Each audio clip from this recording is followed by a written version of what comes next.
Hello and welcome to episode 177 of the Fizz. Team, I'm here with the main men, and we got a new format. We're coming at you hard. We're coming at you fast. 30-minute episodes twice a week with the main men. Ice Cold Brew Lou, Channy Football. How we doing here, team? Doing good, brother. Good to be back on the saddle after the hiatus. A little revamp of the product. Sparty Hoops, big shout out. Most dominant team in college basketball. Let's get after it. That's right. Down here in the basement office here. Love that we're doing it midday. A little more energy, a little more focus. Ready to give a little more content to the listeners. Yes, we're very excited about it. And we updated the format just for logistical reasons, for marketing reasons. We can now put this on YouTube. You guys can listen to this in the middle of the day. Going to be 25 to 30-minute episodes, 3 to 4 topics. Knock these things out, get you 2 of them a week. So we'll see how it goes. But let's get started. So first topic we have on the list today. Last week we did the Champagne Showcase. Ice Cold Brew Lou was there with his Holiday Lighting Authority team. Channy Football was there covering the entire thing, doing the commentary, walking around, making fun of everybody. Awesome event. We raised $23,500 for Clark Park Coalition. All that money goes towards that outdoor ice rink there. Our goal is $20,000, cleared it by $3,000. So very happy about that. Boys, what'd you think of the showcase this year? Well, let me take it from the start. Shout out to you, Frank. You did a lot of the heavy lifting on this. I know me and Lou show up and I guess help spread the word. I drink friends, drink the beers, make sure those are gone. But shout out to Frank for doing a lot of the heavy lifting, putting it on.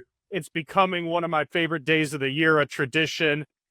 People that have never been to Clark Park are becoming familiar with Clark Park and not just the ice arena, but what it really has to offer. So another great day. Weather was perfect. Ice seemed about as good as it's going to be for an outdoor rink. And just the setup and how much it leveled up over the couple years that I've been a part of it's great. And it all goes to a good cause to keep a park in Detroit running for others to experience what we got to experience. So shout out to you, Frank. Well, thanks, Big Dog. Appreciate that. Yep, I agree 100%. It's getting better every year. This was my third one. Definitely think it was the most complete as far as the DJ. We had the tents. We had great prizes from the sponsors. I think Amber won 4 of them. People were on there. So many. She won so many prizes. She said she went with her system, $20 worth right when she got there, and then waited till then, put another 20 on top, and ended up cleaning up a little bit. So kudos to her. But we actually used the Green Dot Stable gift card. Dude, it was $100 gift card to Green Dot Stables. Oh, wow. So yeah, I mean, we had some sweet Labatt Blue hockey jerseys, some sweet gear from Jets that we get hooked up with all the time. So kudos to the sponsors for stepping up there. Those Grayson hats were sick. I was pretty bummed that I didn't win one of those. But everything was great. I thought it was as smooth as it could be. A couple bad spots on the ice, but that's just playing outdoors. What are you going to do? But the games were competitive. And it was a lot of fun, man. It was a perfect day for February. You couldn't ask for much more. Couldn't believe the weather. Just 30 degrees and sunny. The next day was like 45, 50 degrees. We would have been absolutely toast. So awesome day. Felt very grateful. Champagne Athletics got the first win in their time at the tournament. And you got to wonder, you got to question, was it because Ice Cold Brew Lou moved on to his own team? People are just asking. I'm not asking these questions, but some people are. It could keep. The torch has been passed. Holiday Lighting now 0-1, loses 3-2. So we're gonna take the candle from here, Frank. But yeah, it looks like you guys got rid of the sour dog and got a W. It was a good game. You guys played well.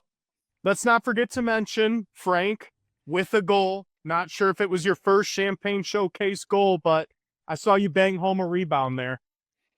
Yep, definitely did. Kind of insulting to think that's my first goal in the tournament, but totally warranted. We haven't won a game, so no, I've definitely scored in this before. Had a disallowed goal to start the game, which was actually unbelievable. Had video evidence of it it's the cleanest goal you can ever score. And the guy I'm writing the check to, kid from high school that I know, disallowing the goal, just absolute nightmare stuff. Go down 1-0 early. I was just like, here we go again. We're gonna lose, but I ended up getting the victory, 6-4.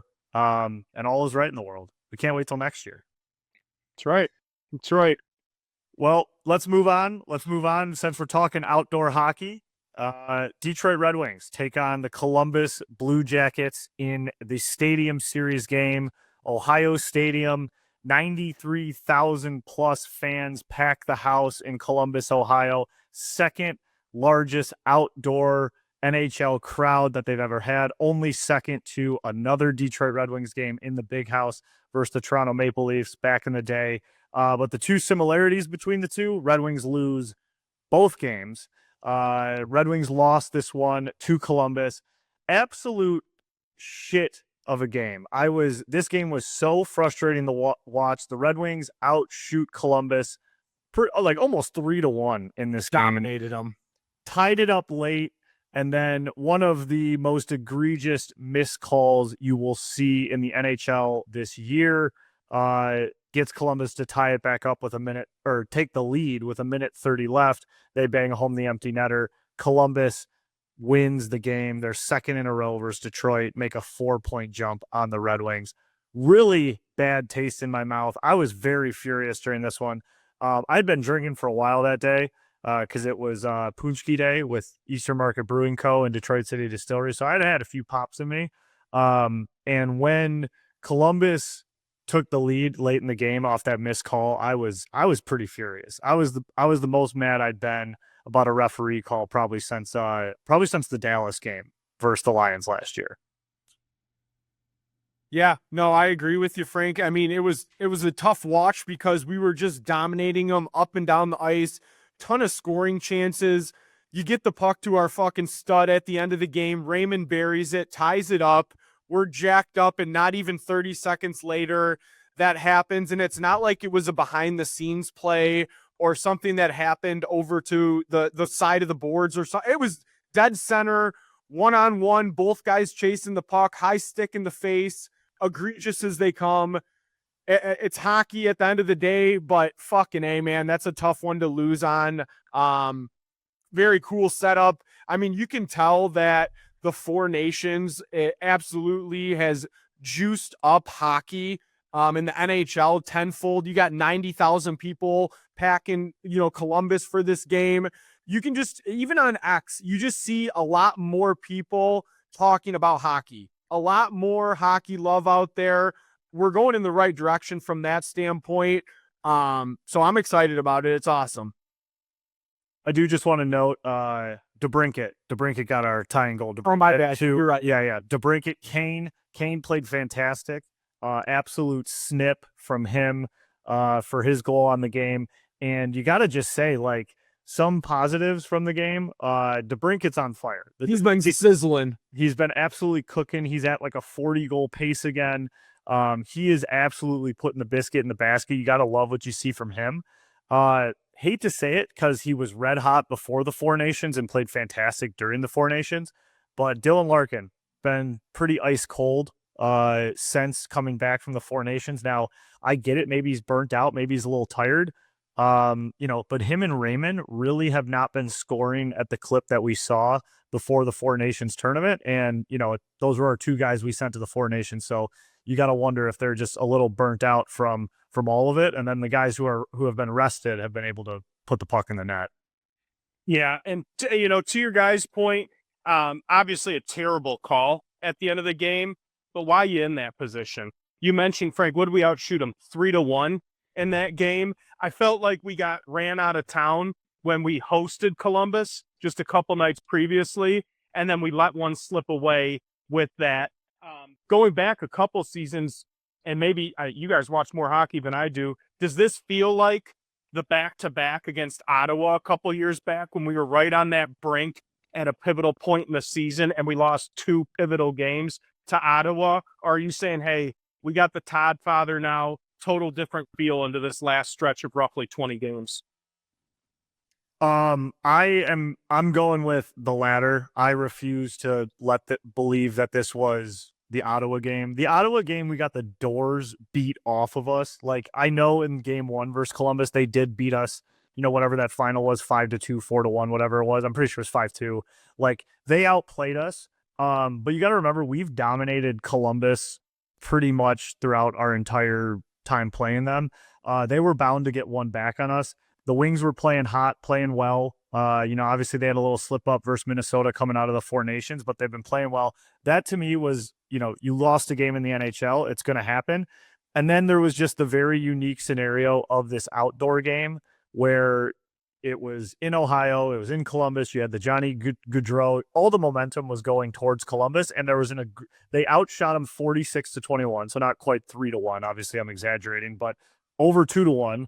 And you had a bullshit call that didn't go your way, and you lost the game.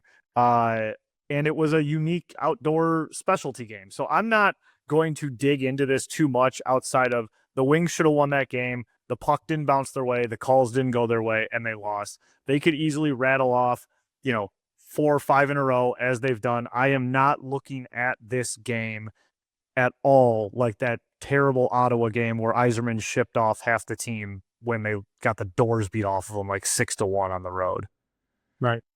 Well, it's going to be a couple tough games upcoming because, correct me if I'm wrong, you got the Hurricanes and the Capitals in 2 out of the next 3 games. So I believe those are 2 out of the top 4 teams in the East, roughly. It's absolutely crunch time. The Red Wings have the toughest schedule in the second half of the season. I mean, they got Carolina, like you said, Carolina, Washington, Ottawa's in there on the road. Buffalo always plays us tough. Not ever easy beating Vegas or Colorado, Boston. I mean, there is not a reprieve in this schedule whatsoever. But, if you want to be a playoff team, go beat some good fucking teams and prove it. Because if you want to get over the hump, you got to beat good teams to do it. And they just got to prove that they can do it. That's right. Earn your spot. You are playing playoff games before you get into the playoffs for the second straight year, if that's the case. I agree. Go out and earn it. So moving on, another red hot team. Well, the Wings aren't too red hot. They've lost 2 straight. But a red hot team in Detroit, our Detroit Pistons, who are 9-1 in their last 10, just beat the doors off of Utah last night. You got guys like me who aren't the biggest hoops fans in the world checking in to watch NBA basketball because Cade Cunningham and these Detroit Pistons are absolutely on fire. Channy, please talk to me about them. Yeah, so the stat I had is one better than you.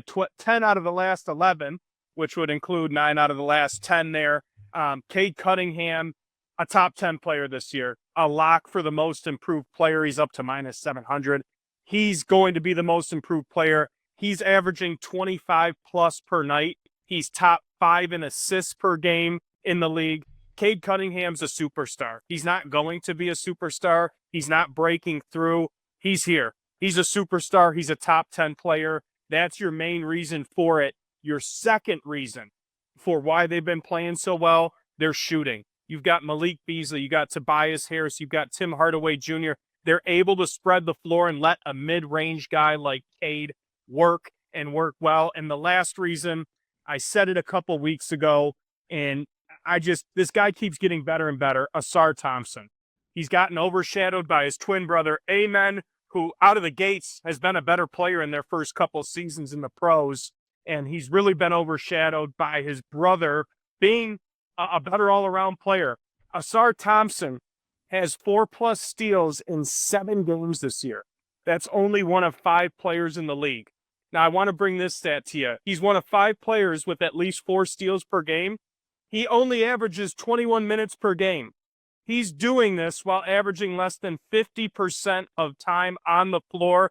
If you want the biggest reason outside of Cade Cunningham as to why we're doing, and you could point to one individual, I believe it's Asar Thompson's ability to defend, disrupt, and get them running down to the other side of the floor. But from top to bottom, you could name a ton of guys. Jalen Duren playing like a top 10 center, throwing absolute slam ball hammers off trampolines on guys.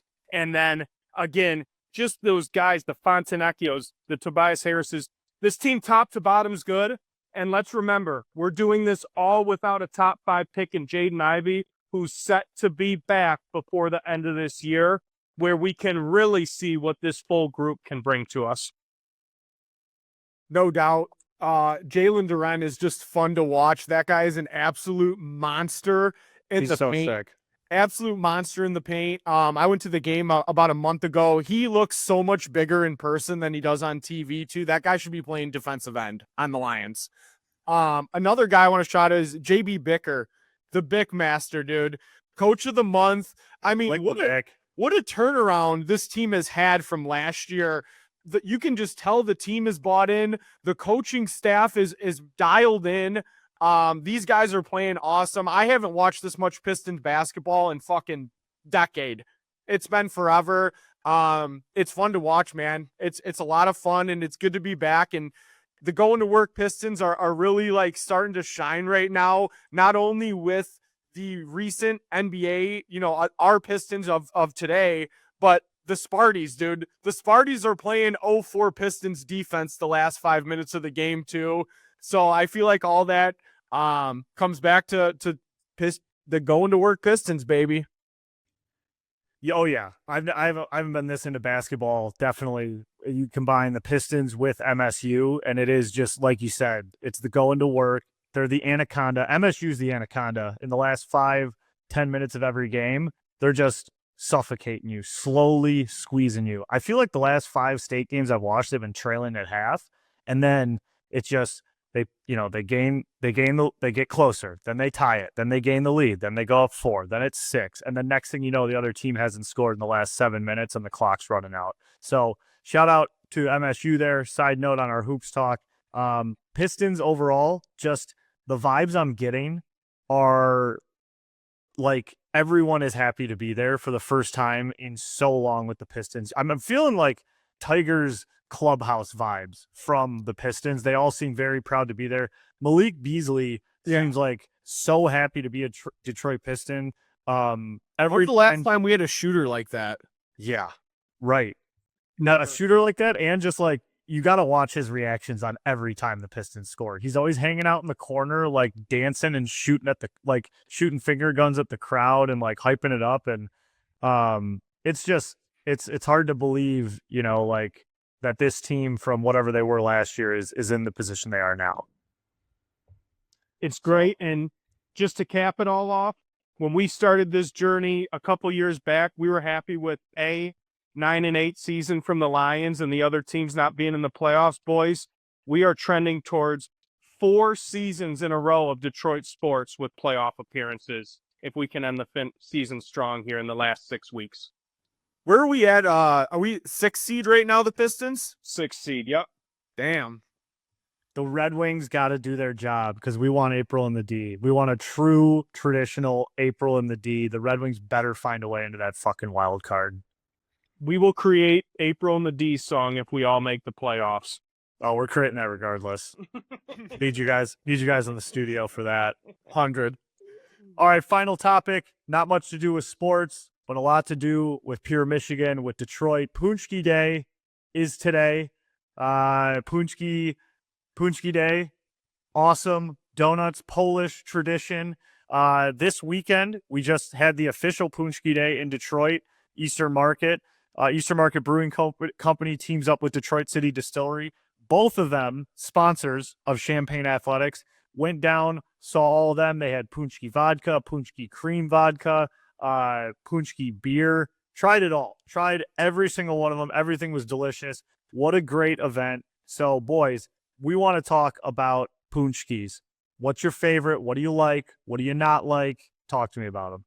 Yeah, for sure. So, real quick, a little quick history on Paczki Day. If you don't know, we call it Fat Tuesday here in America. They actually celebrate Fat Thursday in Poland. It is the last Thursday before Ash Wednesday is the official Paczki Day. I don't know if you guys knew that or not. Had no idea. Yeah, Didn't know it. Yep. And it's yeah. I mean, I love Paczkis. I feel like they get a lot of hate though. I feel like there's either you love them or you hate them. There's not really a middle ground. You don't really eat them ever outside of today or this week. Have you guys had Paczkis like outside of this week? Not really. I mean, like I'm a donut fan, and maybe like once or twice a year I will have like a Boston cream, but it's not technically like a punchki. It's just a custard filled donut, and I don't think you can call that a punchki. Yeah. No, I agree. But during this week, though, I'll fucking eat 10 of those bastards. I started off my morning with a nice cannoli filled, backed that up with a lemon filled. Sucked down about a half a pot of coffee to go with those. Yeah. We're living, baby. I'll start today. They don't call it Fat Tuesday for nothing. I'm with you, Lou. As a Polish background, my aunt and uncle still do the Paczki run in downtown Hamtramck. It's like an opening day type setting in Hamtramck today, where people are bar hopping. There's events going on. So huge day for the Polish and Hamtramck communities. And I'm with you, Lou. I love the cannoli filled one. I think it's like 2 tiers above any other Paczki. I tend to go with the blueberry, maybe the raspberry as my second favorite. Okay. But I'm not very wide ranging. I like my couple Paczkis, and outside of that, I don't really like a lot of them. I'm not a big custard guy as a whole, so I'll pass on those. So you're talking about Hamtramck. I was fortunate enough to visit there last week, grab some punchkis to do some video work, promoting the Paczki cream vodka from Detroit City Distillery. New Palace Bakery. That is the spot in Hamtramck. They had a big sign up. It was like 5 days till Paczki Day, and they were still like they were almost cleared out of Paczkis by the time I got there. Dude, there's people lined up at like 3 a.m. down there, if not earlier. Yeah, so I got in at like 10 a.m. So I just kind of had to pick with what was available. So I got some apple, I got some lemon, I got raspberry and strawberry. I am a raspberry junkie. Raspberry anything is usually my favorite. And while the raspberry was very good, I gotta say upset special. We're in March, upsets happen. The apple was so damn good. It actually had like little cut up pieces of apple in it. Thought it would just rocked. Absolutely caught me off guard completely. Strawberry and raspberry, very good. They kind of had the same sweetness to it. It was almost tough to kind of differentiate the two.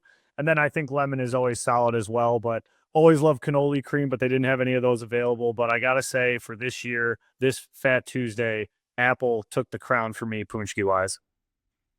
There we go. Yeah. Not to get too deep, you guys giving anything up these next 6 weeks?